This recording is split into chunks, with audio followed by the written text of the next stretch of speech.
এই নির্বাচনকে বানচাল করবার জন্য এখন আবার সকল আমলারা মিলে একটা বিদ্রোহ করবে এবং এইসব আমলাদেরকে অন্তত 4 জন উপদেষ্টা কোনো না কোনো ভাবে পিছন থেকে পেট্রোনাইজ করেন। এই নির্বাচনটাও সে করতে পারবে কিনা সে ব্যাপারেও বিরাট ঝামেলা আছে। সুতরাং ওই কম্পারিজনে না গিয়ে আমরা গুম হচ্ছি না এই কথাটাকে সামনে রেখে ইনসাফের বাংলাদেশ যাতে নির্মিত হয় তার জন্য জনতার আকাঙ্ক্ষার জন আকাঙ্ক্ষার জুলাই সনদ বাস্তবায়ন আমাদেরকে রাজনৈতিক দলের মাধ্যমে করতেই হবে। সেই প্রেশার যেন আমরা জারি রাখতে পারি, এই জন্য সবাইকে শুকরিয়া। এখন এটাকে ভেঙে দিয়ে তত্ত্বাবধায়ক মোডে চলে যাওয়া দরকার। আর প্লিজ আগামী 6 মাস আমরা মনে করি বিপ্লবী কিছু সিদ্ধান্ত নিয়ে বাস্তবায়নের জন্য 6 মাস ইজ মোর। বিপ্লবী সিদ্ধান্ত নেওয়ার জন্য মাস লাগে না, হাজার হাজার বছর লাগে না। তো আপনি তত্ত্বাবধায়ক সরকার মুডে যান বা যেভাবেই করবেন, আপনি 2টা কাজ করে যান, এই কাজগুলো অটোমেটিক্যালি ইমপ্রুভমেন্ট ঘটতে থাকবে। আমাদের সকল ফোকাস দিতে হবে জুলাই সনদ, কারণ জুলাই সনদই নির্মিত হবে ভবিষ্যৎ বাংলাদেশের রূপরেখা। তার নির্বাচন কিভাবে হবে, তার উচ্চ কক্ষ কিভাবে হবে, পুরো শিক্ষা পলিসি কিভাবে হবে। সুতরাং মন্ত্রণালয়ের পলিসি তো অনেক ছোট ব্যাপার। রাদার আমি আজকে যারা প্রোগ্রাম আয়োজন করলেন আপনাদেরকে অনুরোধ করি, আপনারা বরং জুলাই সনদ ঘোষিত হয়ে যাওয়ার আগেই সমস্ত জুলাই সনদের স্টেক হোল্ডারদেরকে নিয়ে আপনারা একটা ড্রাফট দেন যে জুলাই সনদে জনগণের আকাঙ্ক্ষা কি কি থাকতেই। আমরা সকল রাজনৈতিক দলকে, মঞ্জু ভাইয়েরা আছেন, বিএনপির প্রতিনিধি এখানে আছেন, তাদেরকে আমরা কনভিন্স করবার চেষ্টা করবো, হাতে পায়ে ধরে বলবার চেষ্টা করবো প্লিজ আপনারা এই জুলাই সনদের বিপক্ষে যায়েন না।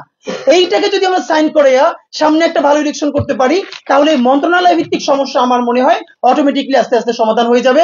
আর প্লিজ 1 বছরে এই দেখেন মানে 16 বছর বসে ধ্বংস করা হয়েছে আমাদের রাষ্ট্র, সমাধান করতে মিনিমাম 32 বছর দরকার ছিল। কিন্তু আমাদের এই সরকার কয়দিন ফাংশন করতে পেরেছে বলেন? প্রত্যেকটা দিন একটা না একটা তার বিরুদ্ধে ষড়যন্ত্র লেগে আছে।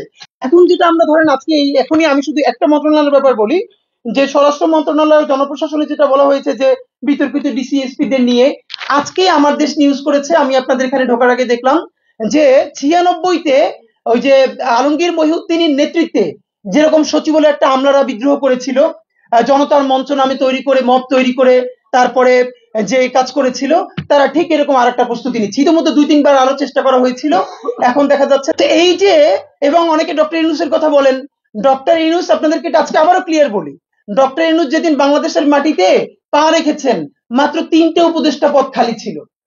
ওনাকে আমরা বলেছি আপনি সবার বন্দুক কাঁধে নিবেন কেন, কারণ উনি দেশে আসার আগে সমস্ত উপদেষ্টা পদ ফিল আপ করে ফেলা হয়েছে বিভিন্ন রাজনৈতিক দলের পরামর্শে, বিভিন্ন এম্বাসির পরামর্শে। উনি দেশে আসার পরে জানেন যে মাত্র 3টে উপদেষ্টার পদ খালি আছে। তো এখন আমরা ওনাকে বলেছি আপনি এই ইন্টারিমকে ভেঙে দেন। এটা আমরা পরশুও বলেছি, আবারও বলছি, এই ইন্টারিমের অনেকে বিভিন্ন রাজনৈতিক দলের মুখপাত্র হয়ে সামনে কোন মন্ত্রণালয় বাগানো যায় যারাই ক্ষমতায় আসবে সেই প্রচেষ্টায় আছে, অথবা আওয়ামী লীগ ক্যারেক্টার কিভাবে অ্যাডভান্টেজ দিয়ে তাদের কাছ থেকে ফাইন্যান্সিয়াল সুবিধা নেওয়া যায় সেই সুযোগে আছে।